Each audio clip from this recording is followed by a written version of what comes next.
3. ปฐมขตสูตรว่าด้วยเหตุให้ตนถูกกำจัดสูตรที่1 3. พระผู้มีพระภาคตรัสว่าภิกษุทั้งหลายคนพาลผู้ไม่เฉียบแหลม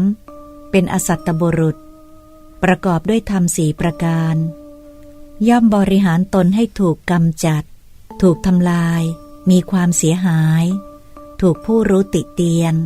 และประสบสิ่งที่ไม่ใช่บุญเป็นอันมากธรรม4ประการอะไรบ้างคือ 1. ไม่พิจารณาไม่ไตร่ตรองกล่าวสรรเสริญผู้ควรติเตียน 2. ไม่พิจารณาไม่ไตร่ตรองกล่าวติเตียนผู้ควรสรรเสริญ 3. ไม่พิจารณาไม่ไตร่ตรองแสดงความเลื่อมใสในฐานะที่ไม่ควรเลื่อมใส 4. ไม่พิจารณาไม่ไตร่ตรองแสดงความไม่เลื่อมใส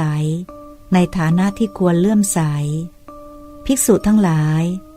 คนพาลผู้ไม่เฉียบแหลมเป็นอสัตตบุรุษประกอบด้วยธรรม4ประการนี้แลย่อมบริหารตนให้ถูกกำจัดถูกทำลายมีความเสียหายถูกผู้รู้ติเตียนและประสบสิ่งที่ไม่ใช่บุญเป็นอันมากภิกษุทั้งหลายบัณฑิตผู้เฉียบแหลมเป็นสัตตบุรุษประกอบด้วยธรรม4ประการย่อมบริหารตนไม่ให้ถูกกำจัดไม่ให้ถูกทำลายไม่มีความเสียหายไม่ถูกผู้รู้ติเตียนและประสบบุญเป็นอันมากธรรม4ประการอะไรบ้างคือ